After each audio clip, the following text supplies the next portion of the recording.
It's really difficult for a candidate to come in who is saddled with the policies that are on. But let's say, oh boy, let's say, just throwing out a look wild at you trying to preserve the relationship all of a sudden.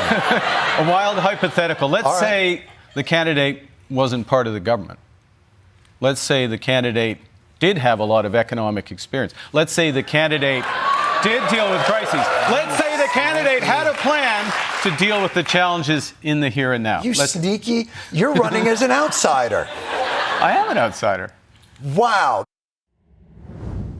Wow, indeed, Mr. John Stewart, if that is your real name. Oh, wait, that isn't your real name. Anyway, James Corbett here, CorbettReport.com. Welcome back to another edition of the Corbett Report podcast. Of course, I am your host, James Corbett, coming to you, as always, from the sunny climes of Western Japan here in late April of 2025 with episode 475 of the Corbett Report podcast. Meet Mark Carney, Globalist Insider. Because, yes, if you are paying attention, although the current unselected Prime Minister of Canada, Mark Carney, likes to portray himself as a political outsider who has never held office. Therefore, he's trustworthy, guys. I think, as I hope my audience knows by now, Mark Carney is no outsider to the real systems of power that govern over us, not these political parties that are put out as the birdcage liner in the globalist system, but the actual institutions of power. But today in the podcast, I'm going to elaborate on that and show you precisely why Mark Carney is not what Canada needs. And if you are watching this podcast at the time of its release here in late April of 2025, well, this will be particularly timely because, as you may or may not know, Canada is going to the polls on April 28th. To have a selection, yay, and that selection will decide whether or not Mark Carney and the Liberal Party of Canada get to maintain their control of Parliament or whether they will be kicked out in favor of another one of the selected candidates, probably Pierre Poilievre. But if you are watching this here in late April of 2025, you may be gobsmacked, like many others, including myself, to see the drastic, incredible change in fortunes that the Liberal Party of Canada has undergone in the past few months, because, in case you didn't know, Trudeau and the Liberals were almost universally reviled and vilified by, say, the end of 2024. Everyone in Canada pretty much had enough of Liberal Party rule under Pierre Trudeau's son, Justin Castro. But amazingly enough, here we are in April of 2025, and according to the latest polls, the Liberals are actually ahead in this selection circus cycle. So it looks like the Liberal Party of Canada, now led by unselected Prime Minister Mark Carney, may actually maintain their position of power in the Parliament. That is a remarkable, drastic change of events in a few months, and what happened in those few months in order to bring about that radical change in Canadian public opinion? Well, we'll get more into that in today's episode. But I think today, let's familiarize ourselves with the current and presumably soon-to-be future Prime Minister of Canada, his real background, what he really represents, because he is not an outsider, as he likes to portray himself, but a consummate insider. And just for the record, I of course should state, take these CBC polls of the selection cycle for what they're worth. And if people want more on my take on polls and how they are used to manipulate the minds of the public, you can see my previous Propaganda Watch episode on polls show people aren't buying establishment BS. Propaganda Watch. I hope you will watch or refamiliarize yourself with that, because it's an important piece of the propaganda puzzle. But moving right along, where do we begin if we want to know more about who Mark Carney really is, what he really believes, what he really stands for? Well, let's start with the bare basics. Let's find out what the bastion of truthiness itself, Wikipedia, can tell us about Mr. Mark Carney.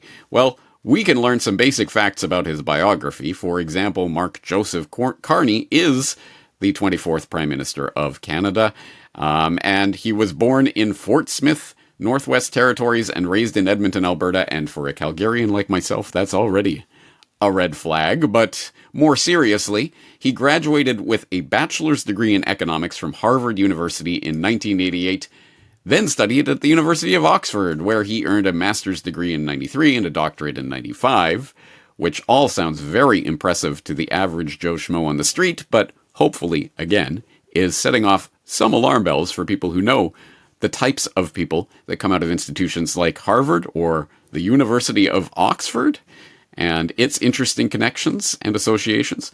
Anyway, he went on from that directly into another organization that I'm sure my listeners will be familiar with. He held various roles at Goldman Sachs before joining the Bank of Canada as a deputy governor in 2003. So think of that. Less than a decade out of college, already having served various roles at Goldman Sachs, and suddenly the deputy governor of the Bank of Canada. That's a pretty meteoric rise, isn't it? In 2004, he's named as Senior Associate Deputy Minister for the Department of Finance. In 2007, he was named Governor of the Bank of Canada, where he was installed just in time to preside over the Canadian government's response to the 2008 financial crisis. And as we all know, as has become economic lore of the past decade and a half, Canada survived the financial crisis fairly well. Canadian banks and institutions actually did all right during the crisis. So it must have been that amazing leadership of Mark Carney, or so he wants us to believe. Then he led the Canadian Central Bank unit until 2013, when he was appointed as the governor of the Bank of England, where he led the British Central Bank's response to Brexit and the early phase of the COVID-19 scamdemic. From there, he served as chair and head of impact investing at Brookfield Asset Management and as chair of the board of directors of Bloomberg LP. He was also appointed the United Nations Special Envoy for Climate Action and Finance, and he also worked as one of many informal advisors to Canadian Prime Minister Justin Trudeau, as it says here, during the COVID-19 scamdemic, although there may be more to that story, and was made chair of the Liberal Party's Economic Growth Task Force in September 2024, blah, blah, blah. As partial as this biography is, and as much as it leaves out about other important institutions and bodies that Carney has presided over and or served on in the intervening decades, this still, I think, gives you at least a sense that this is no outsider to the real system of control, economic, financial, and otherwise, that is governing over the planet, not the Canadian government or parliament itself, or not one of those lowly member of parliament selected positions. No, this man has been in real positions to do real economic damage or prosperity. Bring prosperity to all.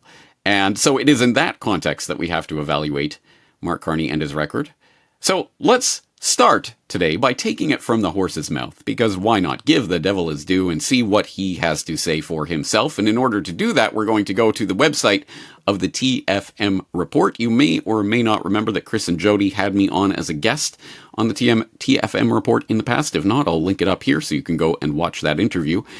But they have covered Carney and his connections and what he has written in the past. Specifically, if you go to the Research Packs part of their website, you can find, well, a number of different reports and things that are worth your time and attention that are here for download, including Mark Carney Values. And if you click on that, you will get a PDF of this book called Values, Building a Better World for All, published by Penguin Random House Canada in 2021 and penned by none other than Mark Carney. And yes, Mr. Carney wrote an entire book about the concept of value and values and what that means in our present world, and, well, ultimately what it means for any would-be future leader of Canada, let alone any other nation.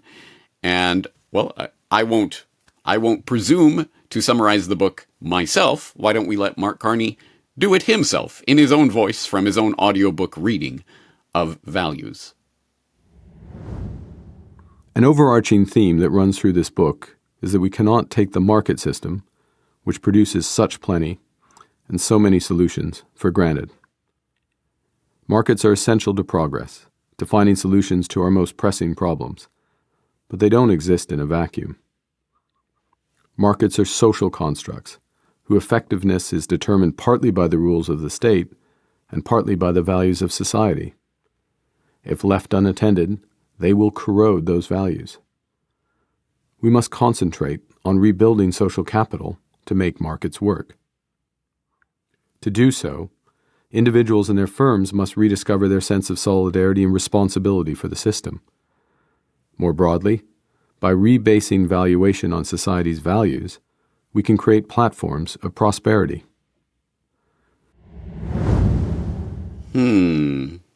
By rebasing valuation on society's values, we can create platforms of prosperity. Rebasing valuation on reevaluation of all values. Why is that ringing a bell? Well, yes, as the philosophically literate and informed in the audience might recognize, that is a specific philosophical idea with some controversial and potentially provocative roots. I'll leave a hint in the show notes here for today's episode in case you were interested in pursuing that and following up on that. But anyway, an intriguing concept, but I think we get the idea of what he is floating in this book. Essentially that, yes, value, of course, has an economic meaning that's derived from market value, but we have societal values, and we have to reorient our society towards societal values, not simply market values. And one can imagine the types of things that flow from this in both the exoteric as well as the esoteric sense. And again, we get hints of that from within the text itself, just this small passage that we were hearing from. We must concentrate on rebuilding social capital to make markets worse. To do so, individuals and their firms must rediscover their sense of solidarity and responsibility for the system. Indeed, again, I think you get the sense of where this is going. But if it is true that value is in the eye of the beholder, then the question is, what kind of beholder is Mark Carney? And again, I'm going to let him speak for himself in this passage from the very end of the book. We have a choice. We can continue to let financial valuation narrow our values, or we can create an ecosystem in which society's values broaden the market's conception of value. In this way, individual creativity and market dynamism will be channeled to achieve society's highest goals. Now, I trust that my experienced, informed, literate audience can see through the high-minded, highfalutin globaloni of Mark Carney to the real core of what he is saying underneath that highfalutin language and the nice mealy-mouthed platitudes that politicians and those of their ilk like to spout at the public. But just to make sure everyone is on the same page, let's go through this and go through the types of ideas that he is wrestling with in his book Values, let alone the types of ideas that he has talked about in his many, many interviews and public appearances. Because once you do so, I think you will discover that Mark Carney, is devoted to, for example, the absolute existential threat of annihilation of the human species that is the climate crisis, which, of course, in his valuation, is the carte blanche for governments to rule by crisis, to use emergency measures and to do anything it takes in order to combat this crisis. But not just governments, of course, as is a key part of the things that he's arguing there, for example, in Values, is that companies and individuals have to take on their own responsibilities for this crisis and have to exert pressure upwards. Not only the government coming down, but people have to exert pressure on their bosses and their companies. Hey, what's your net zero plan, Mr. CEO? And if you don't have one, we're going to publicly shame you, etc., etc. So there's that aspect to what is being talked about by Carney here. There's also the fascism, in the real, true, literal textbook definition sense of that word, of the melding of private and public structures of governance into that fascist confluence, which is these days covered over with the nice-sounding mealy-mouthed platitude of public-private cooperation. Or, as Carney talks about and writes about specifically in Values, Once again, the entire book is there up on the TFM report, so you can go read it for yourself, and don't take my or anyone else's word for it. See what he wrote for himself, but you will see that he talks about, for example, stakeholder capitalism. Where have I heard that term before? Who is the one who's been trying to bring that into public discourse for the past several decades? Oh, right, Klaus Schwab of the World Economic Forum, birds of a feather. And you'll see, of course, Carney talking about things like social capital, which ultimately leads to such things as social credit. Who gets to evaluate and value your social capital? Well, the government will when it starts to implement its TRICOM-like series of controls over the population in the name of saving us from the climate crisis, of course. And of course, all of this is guided by the same technocratic vision of society, which Carney knows a thing or two about, being in a position of technocratic control over the economies of Canada and England and now the world, because of the UN's Special Envoy on Climate Finance position that he's held, let alone the Bank for International Settlements and other posts that he's held, more on which later. So I think those are the types of things that are really underlying the language that is being used to obfuscate and sound nice, sound like the kind of things that Canadians and those around the world would love to embrace. Yes, here's someone who cares about the people and the planet and wants to save us and bring us together under this private-public cooperation, stakeholder capitalism for environmental sustainable development goals, etc. Anyway, we do not have to speculate on these aspects of what this globaloney actually means in plain English, because he's said it for himself. For example, just as one example on the recent campaign trail, reclaimthenet.org notes that, for example, in Canada, Mark Carney vows internet speech crackdown if elected, citing online pollution of misogyny conspiracies. So this is in reference to just a routine run-of-the-mill campaign stop that he made recently in Ontario, where he was asked some uncomfortable questions and managed to deflect by talking about, oh, there are many serious issues that we're dealing with, ignoring the criticism that has just been lobbed his way. One of them is the sea of misogyny, anti-Semitism, hatred, and conspiracy theories. This sort of pollution online that washes over our virtual borders from the United States. Because we all know all of this flows from the US anyway, right? And yes, surprise, surprise, exactly as Trudeau did during, for example, when people were criticizing him for his handling of the scamdemic and the crackdown on protests, etc. It was the misogynist, anti-Semitic, hate-spewing, US-funded seditionists that were behind the protests, the trucker convoy, etc. As Trudeau said, winning fake news story of the year for 2022, was it? As you may or may not recall. However, here it is coming from Carney's mouth, because Carney, as we shall see in this exploration today, is nothing more than a more savvy, more competent, more informed, more ideologically devoted Justin Trudeau. Trudeau was, as I have said before, and I will say again, nothing more than a drama teacher who took the part of Prime Minister and played it well for his puppet string pullers.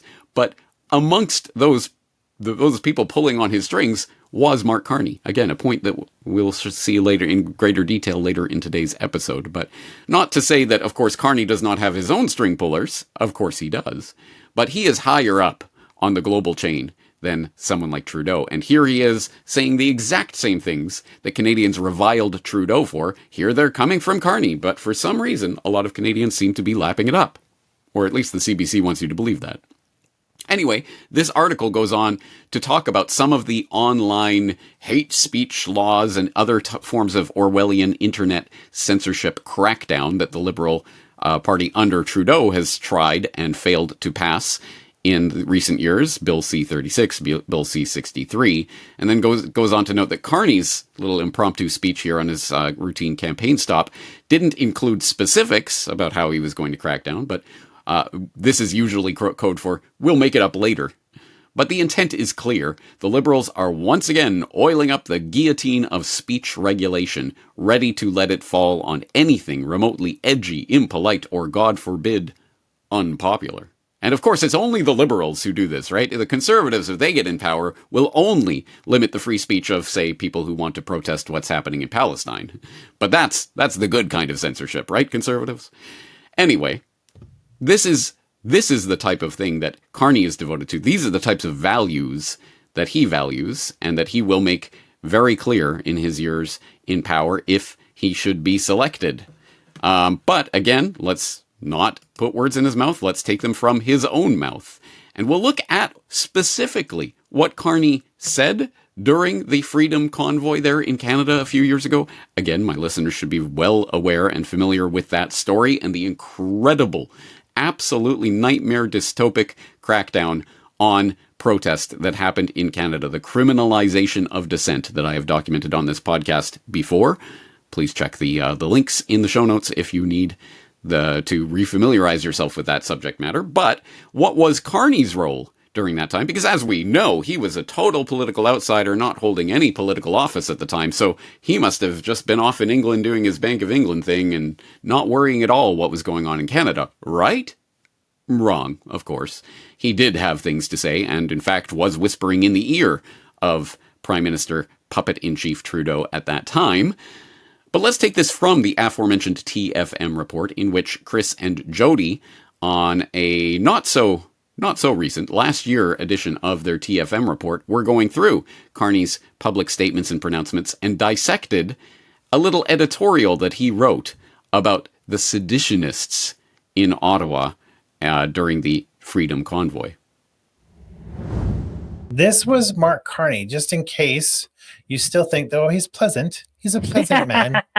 Pleasant to look at, perhaps, but not a pleasant man. Here's just a few paragraphs from what he wrote in 2022 on the convoy, just after the Emergency Measures Act wrote out. And this is a very long article. Email us at info@tfmreport.com, and I will send you the article because I saved it and archived it. It's a long, and the words are just vicious, but I brought some of it here with us today. It's time to end the sedition in Ottawa by enforcing the law and following the money. In our capital city, many people have been terrorized for more than a week. Women fleeing abuse have been harassed. Many elderly have been too afraid to venture outside their homes for groceries. Families have been deprived of sleep for days on end by the constant barrage of 100 decibel noise. Control over the city's downtown, which includes the parliamentary precinct, was ended by the police and taken over by what the chair of the Police Services Board describes as an insurrection.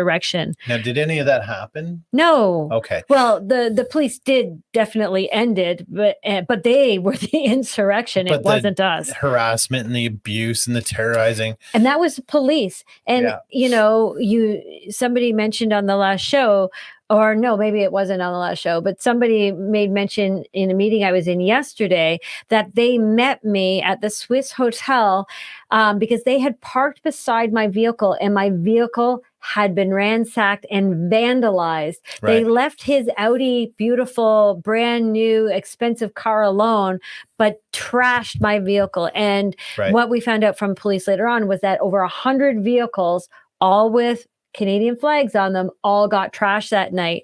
So it was actually the people that were peacefully dancing and praying and singing and sharing their food and sharing their shelter with the citizens of Ottawa. It was them that was harassed by the citizens of Ottawa. Either their vehicles were smashed or their stuff was stolen. I don't know how many barbecues and wood was stolen from people on the streets. And then, of course, the police came in on the 18th and 19th and smashed and destroyed everybody else.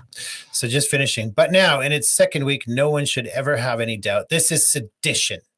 That's a word I never thought I'd use in Canada. It means incitement of resistance or to insurrection against lawful authority. On Sunday, authorities began to draw the line, declaring a state of emergency, which was the right thing to do. Well, the law disagrees with you, Mark Carney. So that is his tone.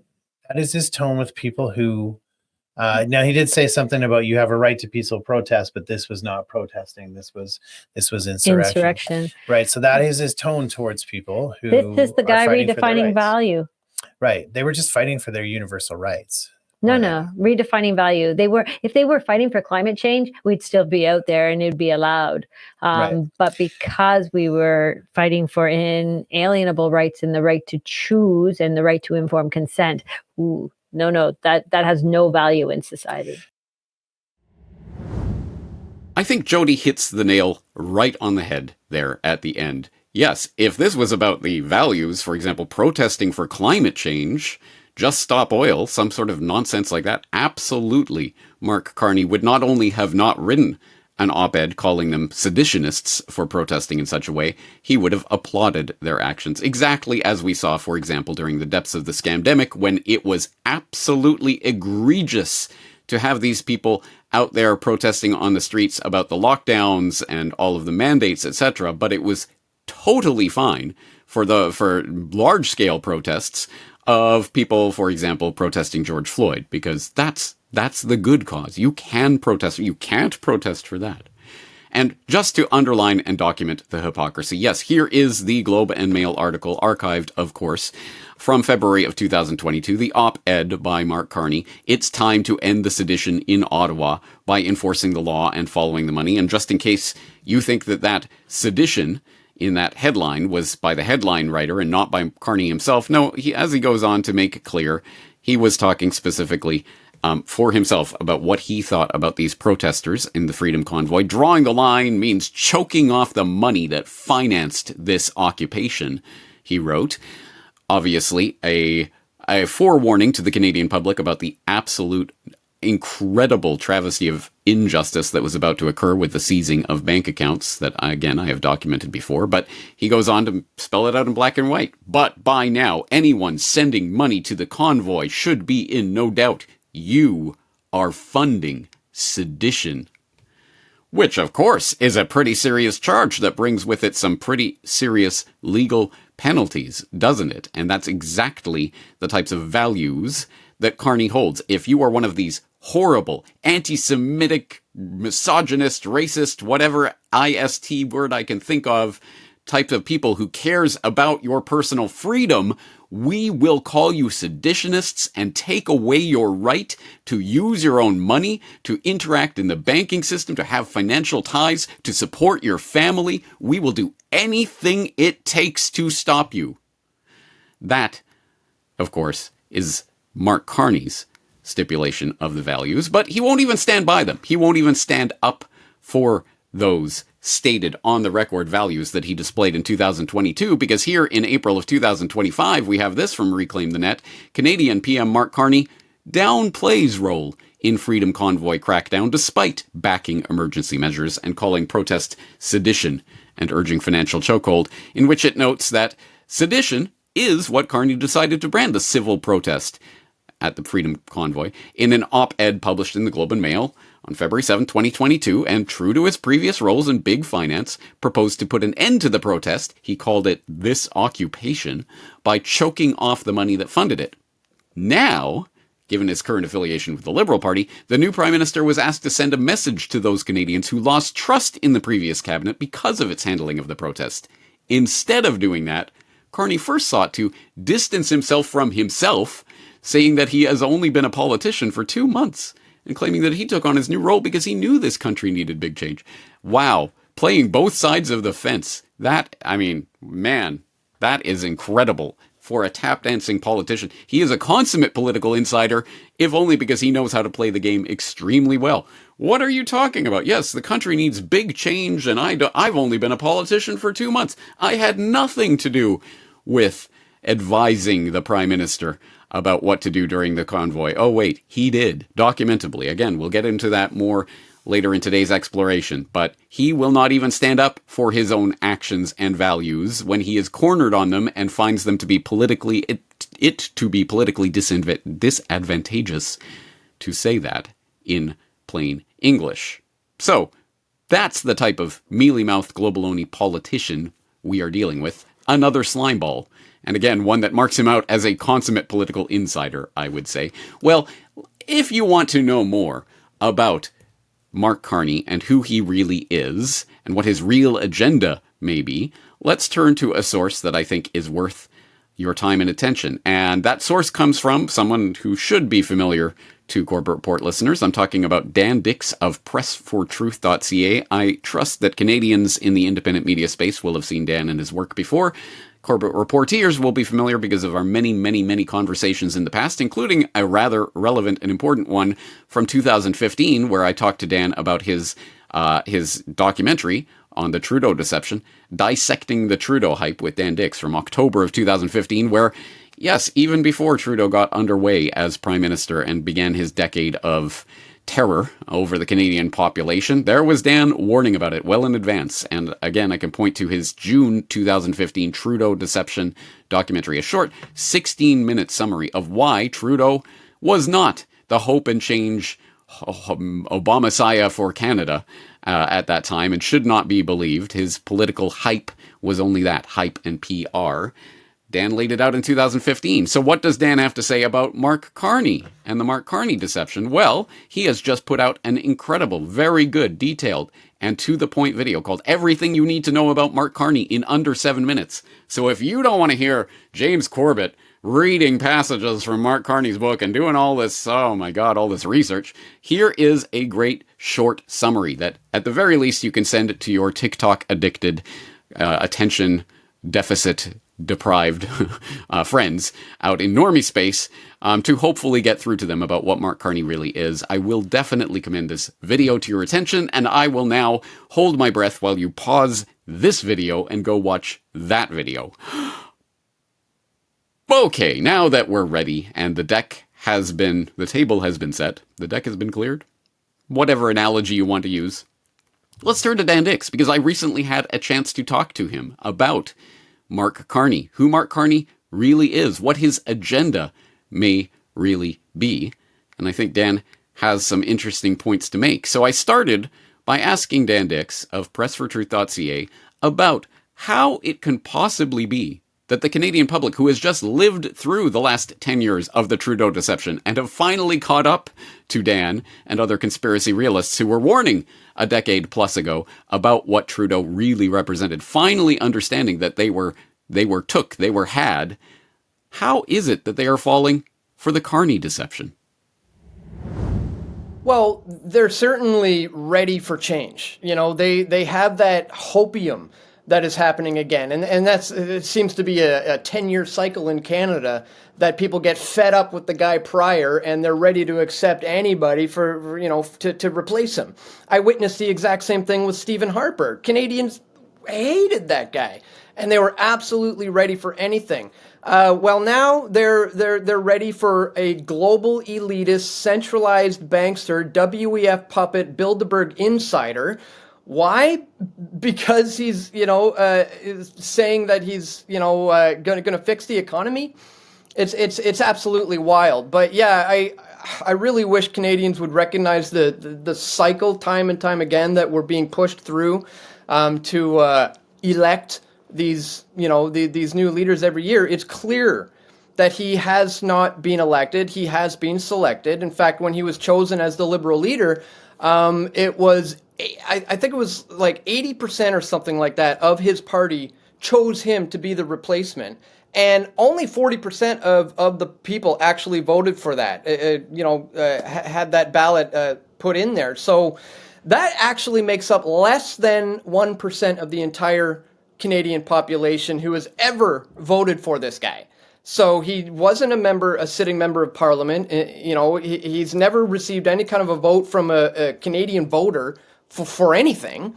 And yet he's miraculously today the Prime Minister of Canada. And, it was way back in May of 2024, almost 1 year ago now, that I was suggesting that the Bilderberg group was talking about potentially, it was at Bilderberg that I was suggesting that they may be putting him in line to be the next Prime Minister. And here we are 11 months later running. Here we are. Refresh my memory. He was at the last Bilderberg?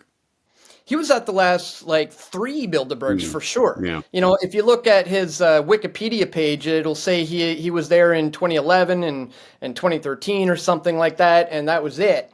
But no, he was there last year. He was there the year before. He was there the year before that. And I actually got him on film each one of those times. One of the times, I almost got to ask him about becoming the next Prime Minister, but he ran past me so fast. The guy jogs at 7 o'clock in the morning, and, for an old guy, I got to say, he's pretty darn fast. Yeah. Well, and he's running away from reporters, I'm sure that helps the speed. But, the remarkable thing about this, to me, is that, they do, of course, we know from Carol Quigley, Tragedy and Hope, and everyone, we've heard this many times, the whole point is to create the left version of a candidate and the right version of a candidate so you can throw the bums out every selection and feel like you're doing something. But this time it's remarkable. It's like you're throwing that old Trudeau bum out for the guy in the same party. What? Well, why not? What does it matter? Because as you and I, and hopefully the audience knows by this point, the left-right game is not the actual game. That is not how politics really works. So let's talk about some of Carney's deeper connections, which I know you have talked about and dug up before. For example, does Carney have any relations to, say, the Epstein network that you know of? Well, indeed he does, and I started thinking about this connection when I watched him get sworn in, and he pledged allegiance to King Charles III, who is obviously connected to a pedophile network through Jimmy Savile. That's well known, well documented, and in looking into that, I saw that Maxwell, who is Ghislaine Maxwell's father, Ghislaine Maxwell's father is the person who introduced Ghislaine Maxwell to the Queen and to royalty. And the Epsteins and Maxwells were able to infiltrate, royalty, get themselves all the way to even the Queen's own personal cabin, and so. There's already this connection between the royals and this pedophile network, and now we have photos of Ghislaine Maxwell with Mark Carney, and these aren't just, random photobombs. These are they're hanging out together at a music festival in 2013. And the important thing about that, timing of this all is that this is actually 5 years after Jeffrey Epstein, the boyfriend of Ghislaine Maxwell, was convicted of sex crimes. We now have the future prime minister hanging out with these people. So the extent to which he's involved with that remains to be seen. But the fact of the matter is he has been pictured with them. He's obviously compromised to some degree. Whether or not they hold any blackmail over him, I don't know. That remains to be seen. But we know he's connected, through Ghislaine Maxwell. So that's a very easy way to control somebody, especially a prime minister of a country. Holding my breath, waiting for Trump to release the Epstein files, and oh yeah, here's the Carney blackmail footage. I don't know if we're going to see that, but hey, it could be out there. At any rate, I believe the official story is that isn't it Carney's wife is friends with Ghislaine's sister or something like that, some kind of tangential relation, but they have been pictured together. You have shown that in your videos before. Brock will show it here on screen for people if they haven't seen it yet. All right, that's interesting enough and certainly points in a certain direction, but you uncovered something that I had not seen, actually, until I saw your video on this. Apparently, Mark Carney, has a relation to the Tavistock Institute, the infamous Tavistock Institute there in England. Tell us about that. Yeah, this one's pretty wild. It turns out Mark Carney has a daughter named Sophia Carney. And back when he was the governor of the Bank of Canada of the Bank of England in 2013, when he was living over there, his daughter started expressing a desire to check out this institute. So he enlisted his daughter into the Tavistock Institute. Now, for people who don't know, the Tavistock Gender Clinic has been since shut down.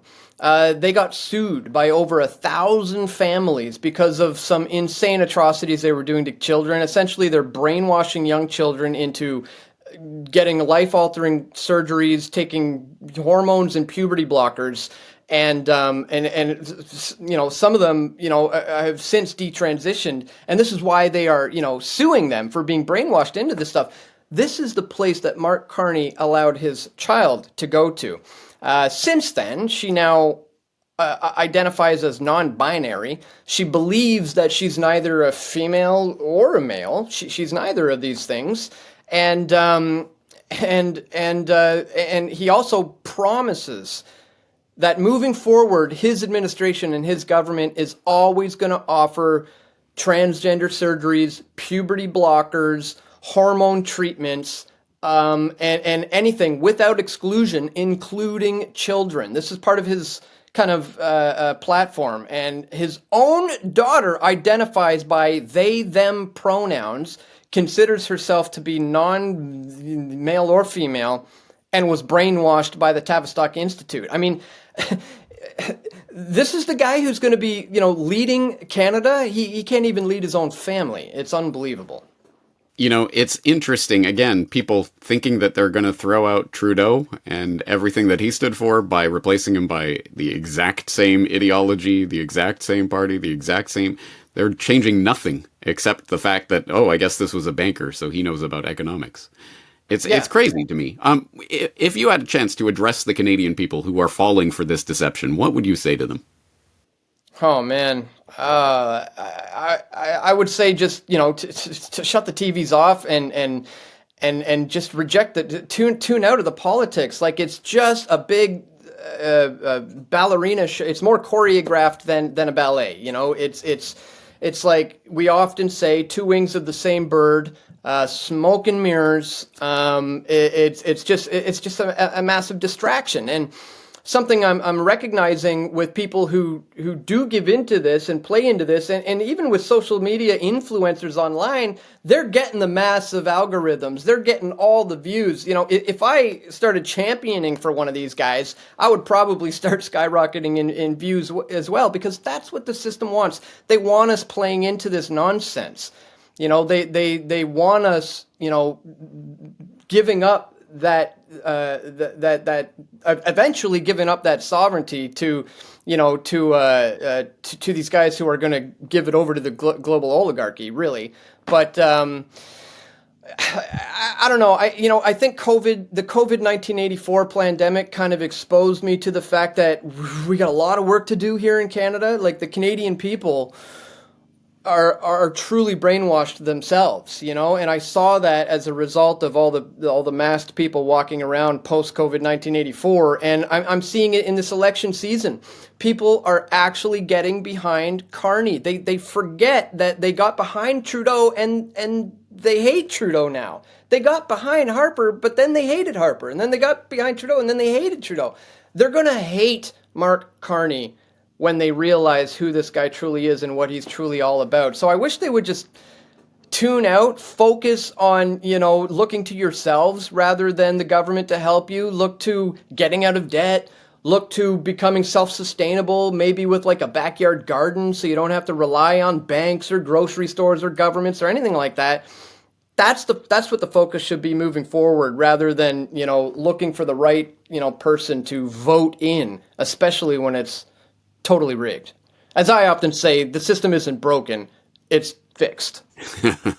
Very apt. Yes, absolutely. And yes, exactly. That resonates with me strongly. Centralized, decentralized, local, community-based action is better than this national politics game. But just for the heart of thinking, the people who are stuck in that left-right paradigm, you're not saying that, hey guys, go vote Poilievre. That'll be the way out of this mess, are you?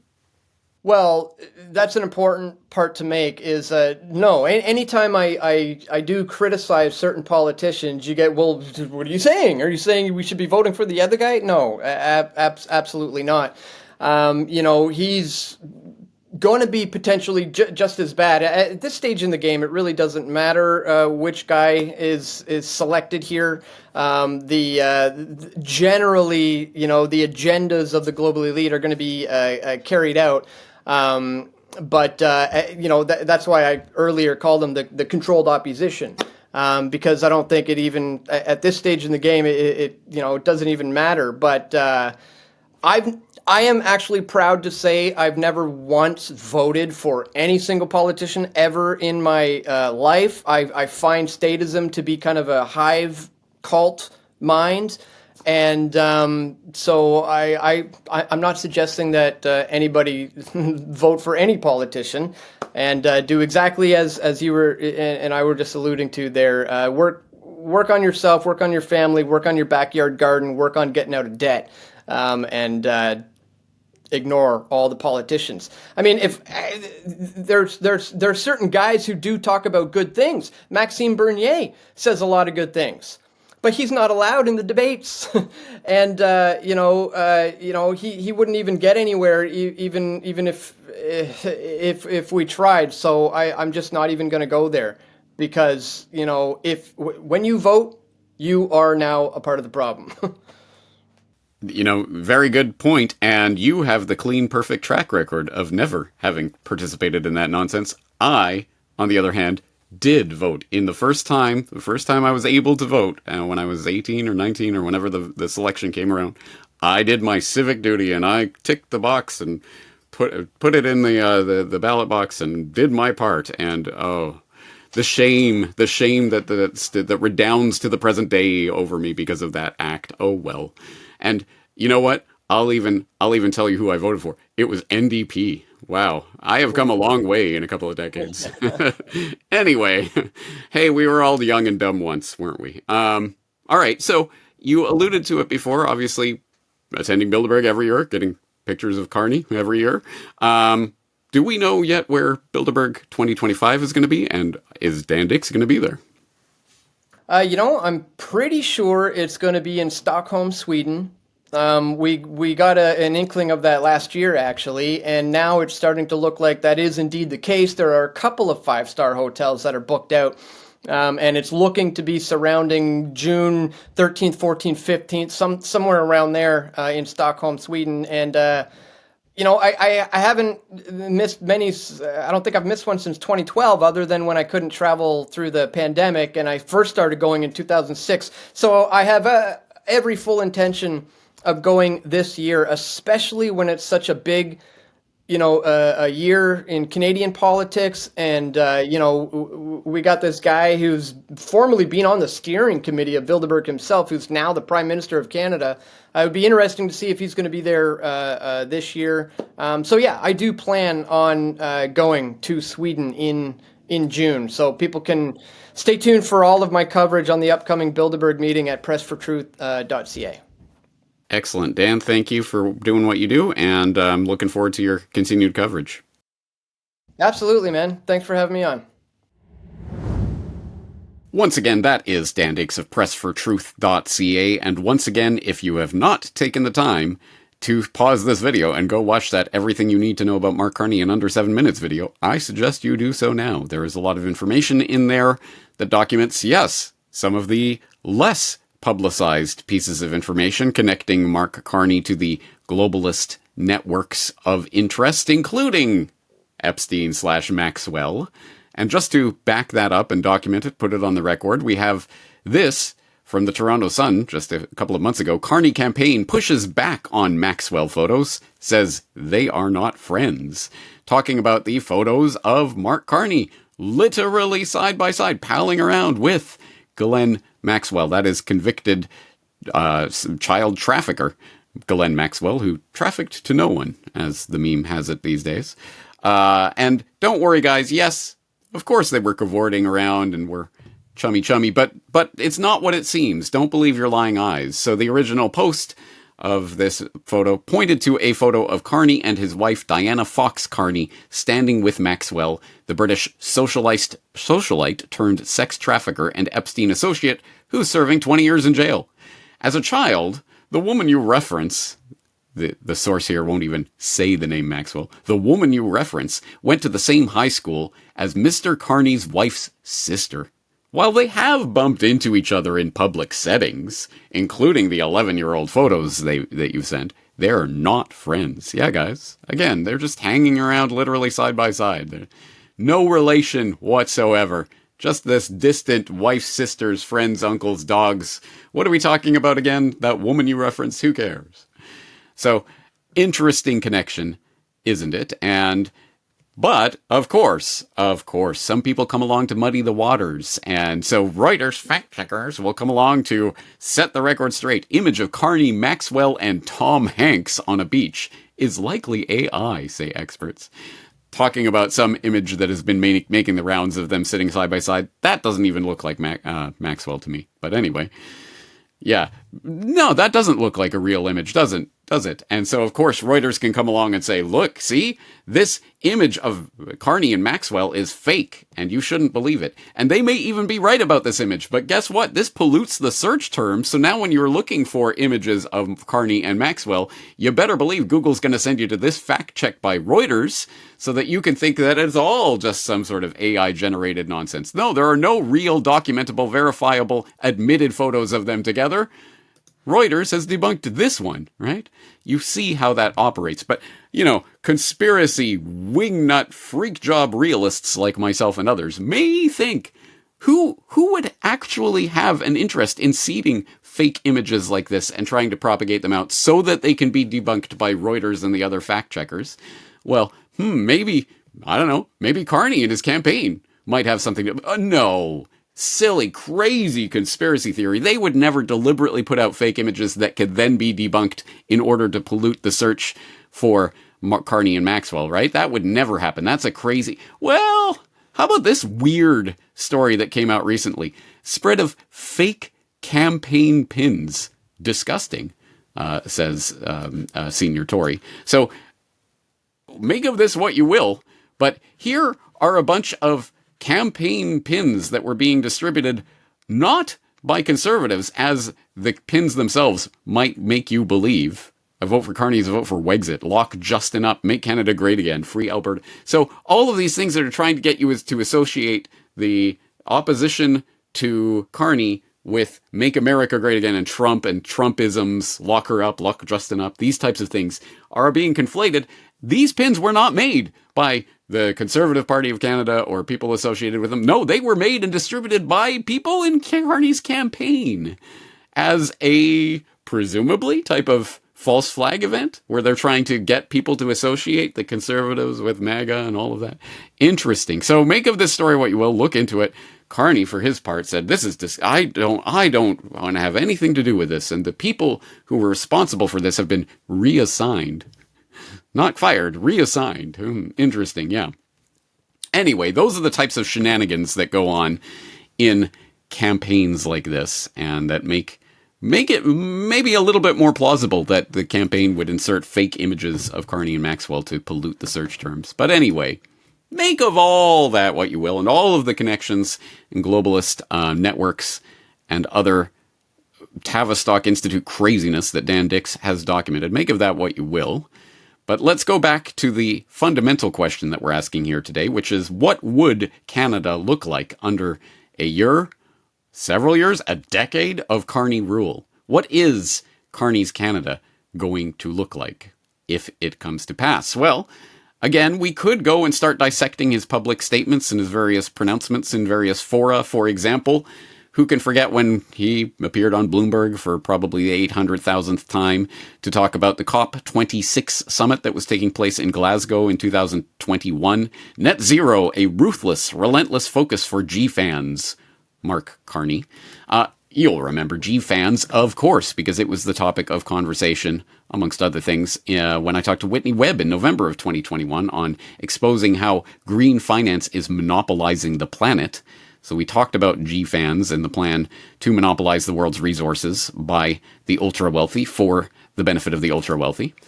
Speaking of which, you could go watch, for example, Mark Carney at the World Leaders Forum, talking about, as he often does, the $100 trillion that are going to be necessary to convert the entire world over to green finance and green energy sources. He's talked about this at length in many presentations and speeches over the years, and given many slides of documented information on this.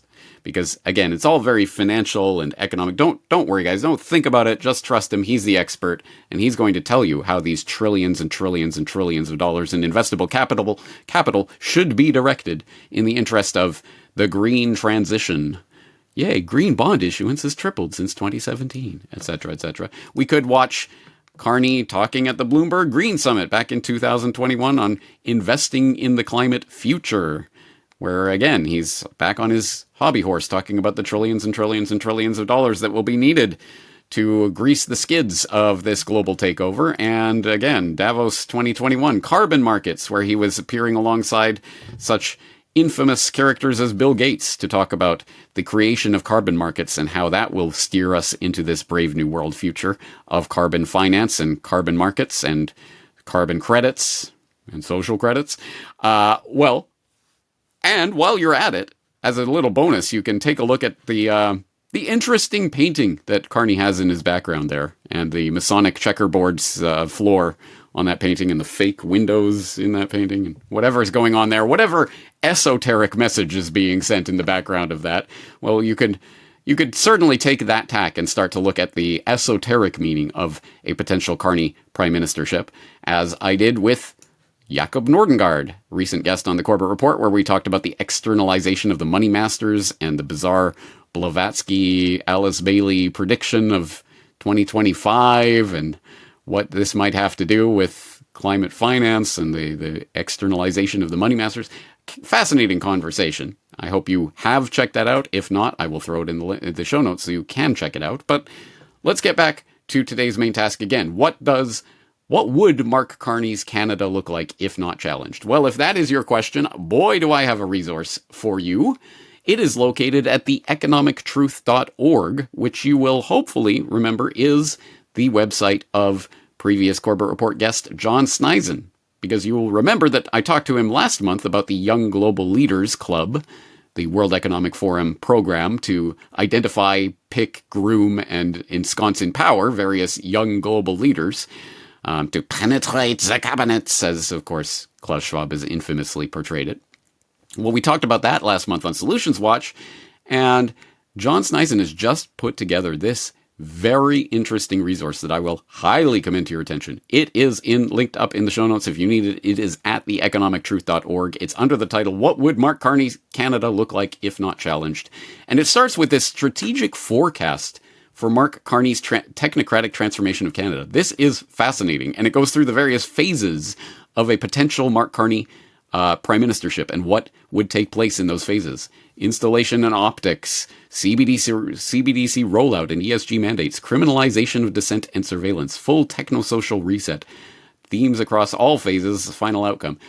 And you'll see there's specific months with specific predictions of things that may happen in this time frame. It's fascinating and very interesting and thought-provoking, and certainly is based on many things Mark Carney has said and has promoted in the past.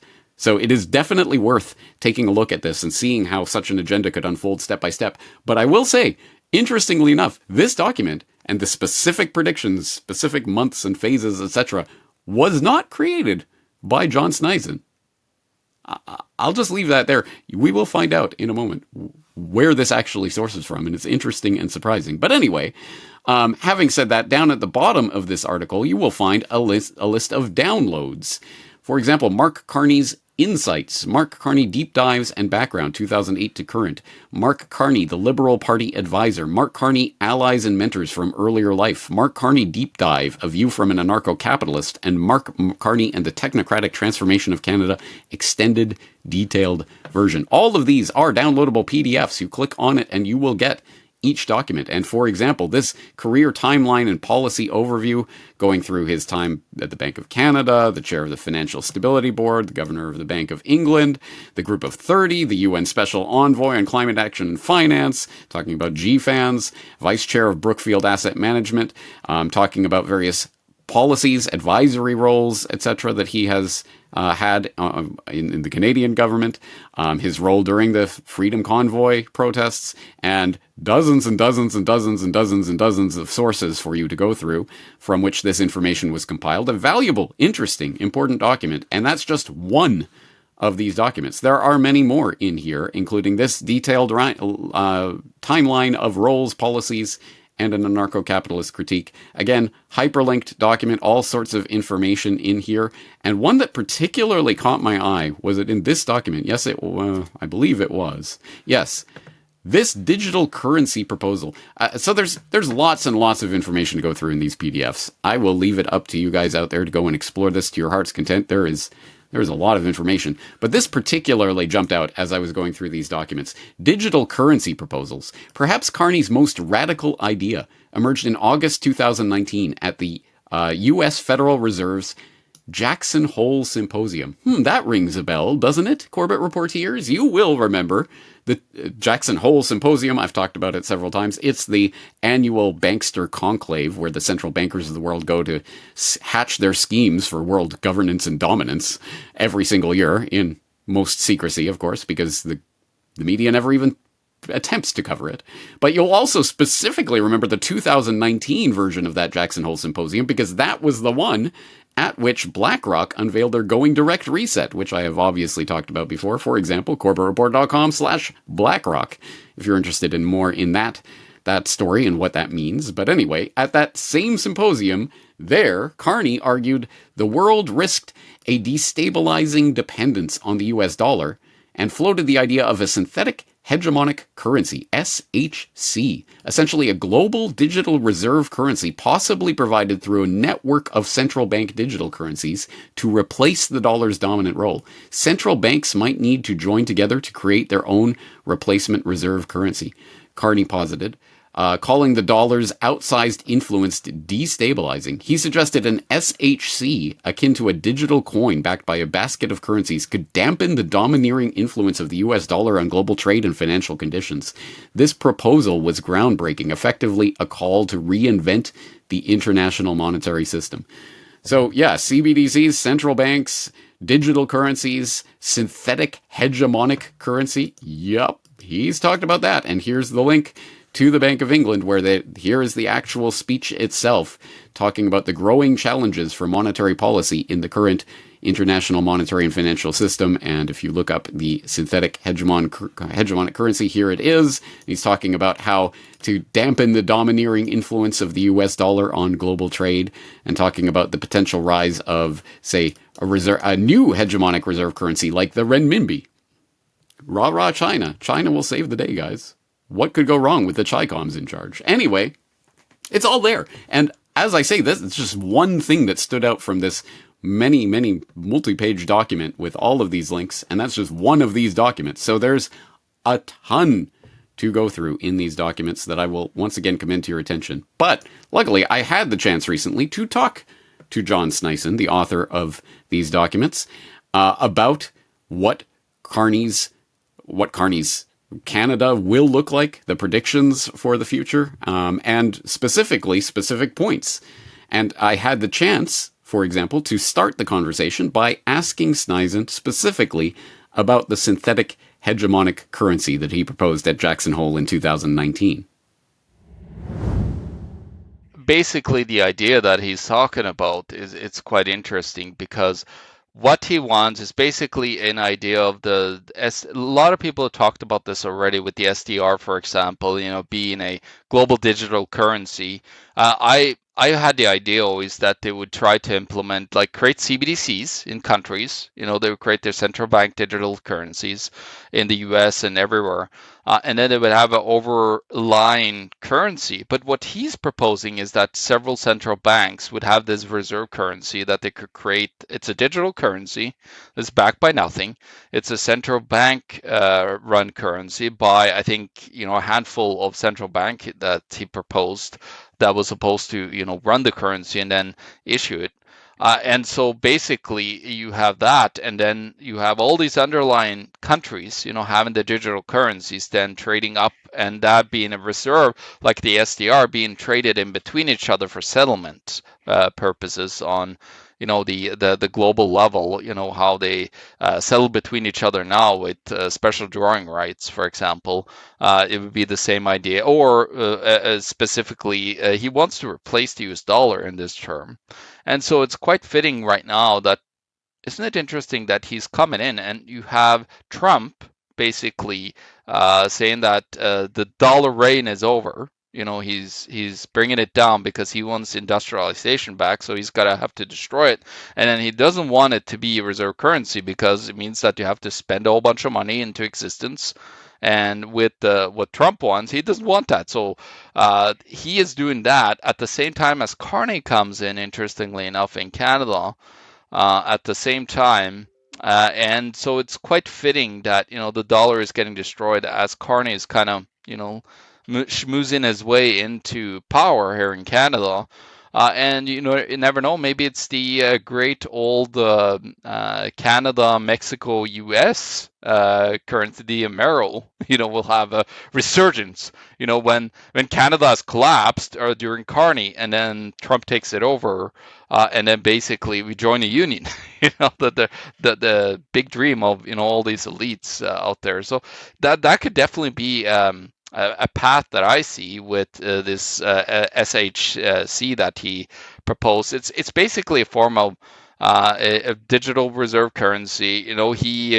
It's not a part of the BRICS system. He just wants it to be like kind of replace the current IMF and US dollar model. But interestingly, in his speech, he did specifically say that it was part of the transition towards a renminbi-led world order, essentially, as what he was talking about. Oh, really? Sorry, I did not. Right. I did not see that. So that is interesting as well. Well, it does make sense though, because you need, maybe it's a move towards, a move from China, but China also is at the same time as everybody else has a full-fledged collapse of their currency right now. Mm-hmm. So it's a great point to have a monetary reset of some sort. So let's talk about his role, which most Canadians didn't really know about, was kind of quietly admitted behind the scenes, but he has, as a consummate political outsider, he has been on the inside of Canadian politics for a while, including quietly advising Trudeau throughout almost the entirety of Trudeau's reign. Let's talk about some of the things that he advised Trudeau on and what role he might have played during the scamdemic itself. Yeah, he actually, so I searched for records. It's hard to find anything just searching on Google these days. So I found actually ChatGPT being a very good ally, knowing the limits of it. But it actually finds a lot of good things. It finds articles, but you got to ask for it. You got to ask find quotes and articles for me, right? And so he was actually in 2016. It was in 2016 to 19.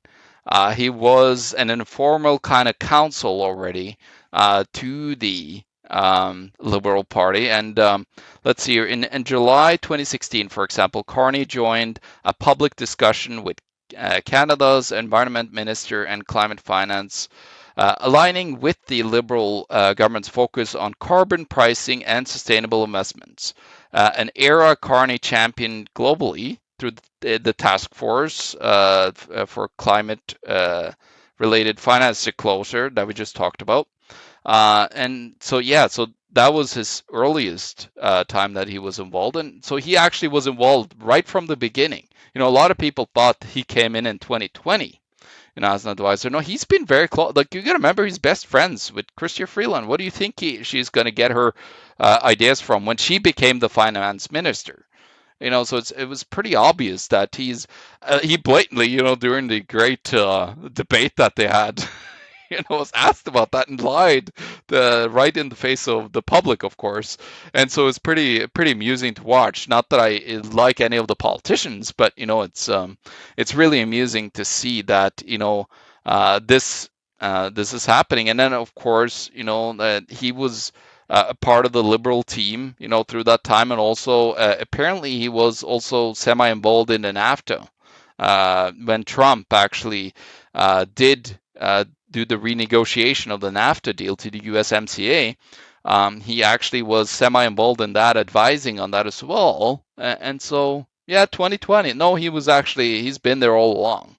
And then, of course, he became a great advisor during the 2020, when you got the crisis and we needed a lockdown. And he actually called, before any of the lockdown measures, before any of the instatement of the Emergency Measures Act, he actually called, the protests in Ottawa for sedition.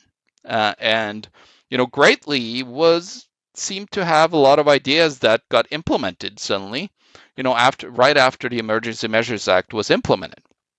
And so it's, might be a complete coincidence, that they had the same ideas that they implemented, but it seemed that he was quite involved in that as well.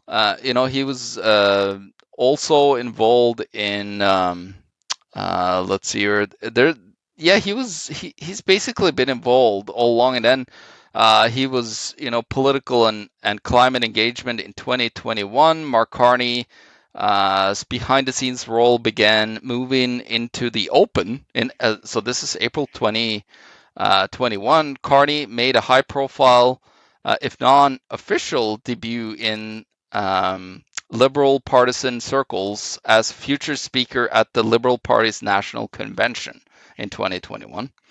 And so, yeah, he was there. He might have had a little bit to say. It's like the CPAC. There's certain people that come and speak there that had a little bit of influence, on what happens in politics.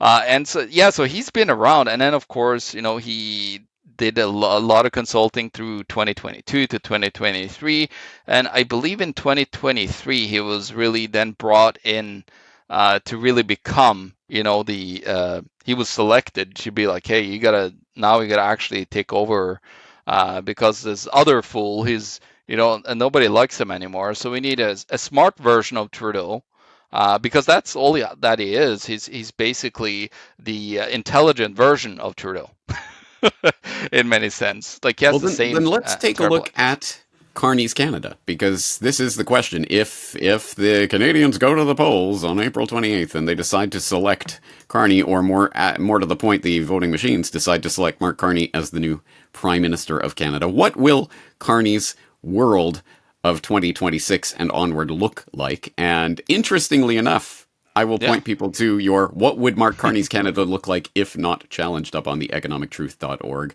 A very, very interesting month by month, year by year prediction of things that might happen under Carney. And you told me just before we started recording that this came from an interesting source. Let's talk about that and how you arrived at this. Yeah, it's very interesting because I like to create very creative prompts when I deal with the AI, and I know there's a lot of limits to it, but a lot of times I manage to twist it around on it, so I kind of make it not understand that it's a real thing that I'm asking it for. For example, I'd be like, what is a potential for a dystopian future that could look like if Mark Carney becomes the Prime Minister of Canada? And usually it would definitely say, no, can't do that. No, definitely can't get involved in political stuff and predict stuff. And so it was interesting that I managed to get it to spit this out, and it actually created a very interesting response, to say the least. And you got to remember, this is actually like ChatGPT itself using all of the access. I asked it to search all over the internet, basically, and then I had it do deep research. There's like a deep research thing that it could do, and then it basically looks at up to like 50, 60 articles. For example, it grabs like lots of information, and then it makes its prompt back to me based upon what I asked it. And this is interesting. So, like, for example, it created phases for me that potentially would happen. So let's just quickly say the phases. And so phase 1, installation and optics, year 1, January to December, January to December 2026. So that was installation and optics. And then it said, okay, phase 2 is going to be CBDC rollout and ESG mandates, year 2 to 3, January 2027 to December 2028. Phase 3, criminalization of dissent and surveillance. Very interesting that it makes that point. This is ChatGPT, guys. It's making its own decisions based upon what it's finding online. And then phase 4, full techno-social reset. All right, that's an interest. So that's year 5+, and 5+. So does that mean that he's going to make himself dictator or something? I don't know. But it's January 2023 and onwards. And so that is very interesting. The phases itself, that it's like, he's going to have a few phases that is going to make, the Canadian transition into this regime. And let's go look into some quick key early moves, as ChatGPT is saying to us here. January 2026, rejoin the Paris Climate Agreement with stronger targets. And then March 2026, establish a national green development bank to finance the ESG projects. Well, he has proposed that already, actually. Very interesting. He calls it investing. Oh, it's investing. It's not government spending. He just proposed a $250 billion deficit budget for the Canadian government, which the current one was 60 or something, which is ridiculous. I remember criticizing it when they're first, because I wrote my book, Canada, the Greatest Economy in the World, during Harper, by the way, and then into the Trudeau era. So I actually wrote it from Harper into Trudeau. And Harper had a surplus, and then Trudeau had a deficit of a few $1 billion. And I was like, this is ridiculous. All this. And now he's proposing a $250 billion deficit with, the establishment basically of what ChatGPT, interestingly, is putting out as a National Green Development Bank. Very interesting. May 2026, launch Digital Economic Inclusion Task Force, preparing Canadians for CBDCs. So that's another interesting proposal. And then July to September 2026, appoint Brookfield, BlackRock, and World Economic Forum linked technocrats to key positions in Treasury, innovation, and environment. Very interesting that he would say that. So that is very interesting. I don't know if I should go further here, but I think we'll leave it there. I think people can look through this, but ultimately the final outcome, again, according to CBDC here, transformation, area transformation, currency, cash abolished, programmable CBDC, banking, ESG-only credit access, carbon quotas, rights tied to digital ID and compliance behavior, speech censored by AI, disinformation boards. I mean, this is essentially a litany of everything that you and me and many other people have been warning about for years. And again, neither of us actually produced this. This was produced by a prompt on ChatGPT, which is interesting in and of itself. And it goes to show, I think, at the very least, the types of things that are identifiably in the record already, that we already know about Carney. Globalist pedigree, technocratic ideology, elitist mindset, all of these disastrous economic policies and proposals, and the fact that he's already been advising the Canadian government for a decade at this point. So he's already a political insider.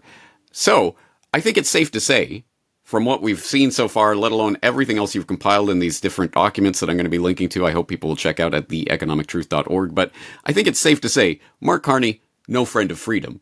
So I guess, John Sneisen, this must mean that you are for Pierre Poilievre and you want him to be the next Prime Minister of Canada, right? Well, if you see something over my shoulder here, it means that I will never vote. I actually can't even vote because I'm a permanent resident of Canada, so I can't vote. Interestingly enough, though, I was able to create a political party and sit on the board as a permanent resident back in the day in 2016, provincially. But I couldn't vote. I couldn't run. I couldn't vote, but I could sit on the board creating all the policies. So that's, the great Canadian, democratic political system for you. No, I definitely would never vote for any of these guys. Like, what I see is, like, I'm from Norway, and I see, like, the conservatives here are turning into the Norwegian social conservatives, basically. That's, Poilievre might have some hints, he wrote some great free market things, back in the day. He has some ideas, but I know, like, he wants to keep a lot of the programs. At least he's that the NDP helped push through, like dental care, pharma care, and all that stuff. It's like, that's socialist programs, and so you are a socialist. You are not a conservative of any kind, really. But again, there's a great. It feels like he was the savior because his wife is Venezuelan. He has some great ideas on free market economics, but he's no Millet. Even though Millet has some good and bad things, there's a lot of things about him as well. But he has done a lot more than any other politician ever have done. But by cutting government, which is interesting. But even with that, I can't vote, and I've never voted my whole life because I don't believe in these, especially the democratic system. Because what ends up with these democratic systems throughout time and time again when they had them, you always elect an authoritarian dictator at the end of it, And that's the end game. That's when it turns from a democracy into a dictatorship or an authoritarian regime. It always does, every single time. And I'm very worried that, especially by ChatGPT's reply, I had my worries, but, with the reply that damn, AI gave me, it's like, that's a little bit over the top of I ever thought he would ever reply to me. And so it kind of scared me a little bit. So I must say, I definitely not excited about Canada at all.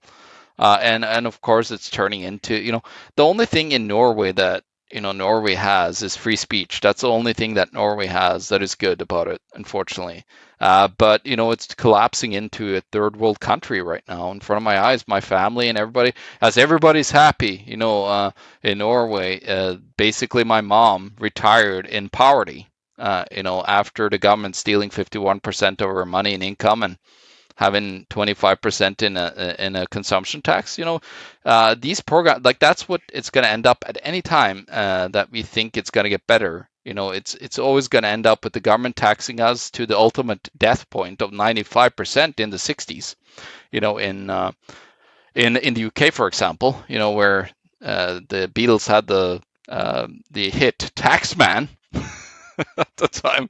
And so, yeah, we always end up at that. Like, it's a cycle. We always end up with no government to old totalitarian, authoritarian government, and then we cycle forth and back. It's a complete cycle through history, and it's not going to stop. I think it might get a lot more authoritarian, unfortunately, before it goes the other way. But we got to fight back with exposing this and sharing our ideas of freedom, because if nobody does it, we're all going to be enslaved. All right, friends. Once again, that was John Sneisen of the economictruth.org. And I could not commend more strongly his excellent overview on what would Mark Carney's Canada look like if not challenged, and all of the accompanying documents. There's a lot of research there. So if you are interested more in this subject, there's plenty to dive into and many, many, many references for you to dig through.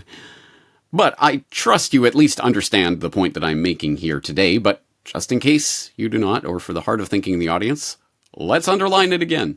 This is not to say, hey, Canadians, Carney's bad, so you should vote for Poilievre, or something along those lines. No, this is to point out that the entire system of statist control in which masters presume to rule over entire geographical areas and to set the law of the land by the stroke of their pen is itself the problem, and voting a better master into the Canadian plantation or any other of the global grid's plantations is not the answer to these problems. It is, in fact, only exacerbating the problem. So no, I am not here arguing for one or the other candidate in this controlled selection process.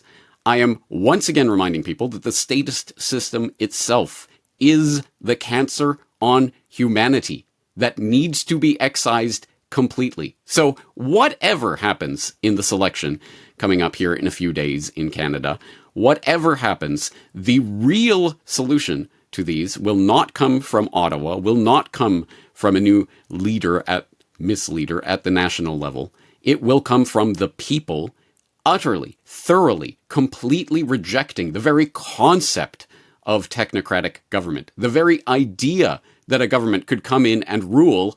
For example, people standing up for their rights and insisting, no, hell no, we will not listen to your mandates. People insisting that is their natural human right. And whatever they may be called, seditionists or otherwise, they will exercise those rights. It always comes from the bottom up. So if you want to know more about the solution side to the problems, well, boy, I have a podcast for you. It's called Solutions Watch. And on a weekly basis, I'm looking at the big ideas, the small ideas, the technological ideas, the non-technological ideas, the anti-technological ideas, many other ideas for how to better organize society and what we can do to make a difference in the world. Hint, it does not involve pulling a lever or checking a box for a controlled selected candidate every few years in the selection circus. But anyway, that being said, there's plenty more to learn about Mark Carney and why the Carney deception will be no better, in fact, probably, almost certainly worse than the Trudeau deception. As I say, at least Trudeau was just a serviceable puppet. But I think Carney likes to think of himself as one of the puppet masters. I think there are people pulling his strings, but he is at least higher up in the global paradigm. He is not a political outsider. He is the consummate globalist insider. All right, there's plenty of documentation to back up all of this, and it will all be available in the show notes for today's episode at corbettreport.com/Carney. I hope you will make use of those resources to better familiarize yourself with this subject matter. I think it is important to be forewarned so we can be forearmed against the technocratic vision of the technocrats themselves. And I, as always, am interested to hear what you have to dig up on this Carney character and his background and his agenda.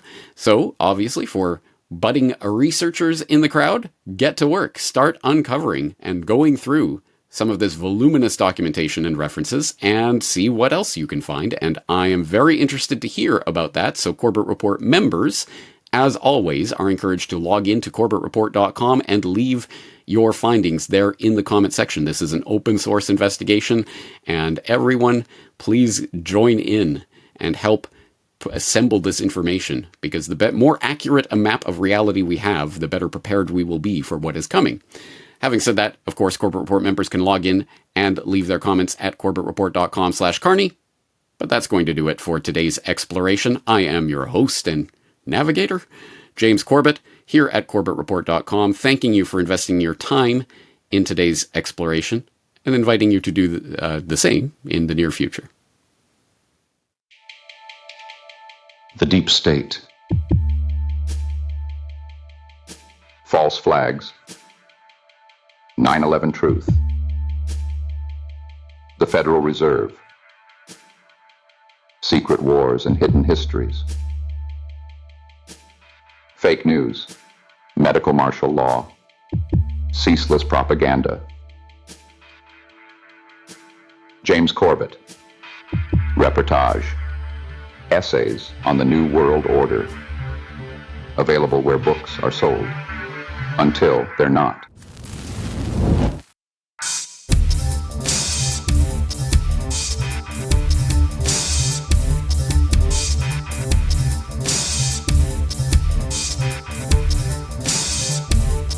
Reportagebook.com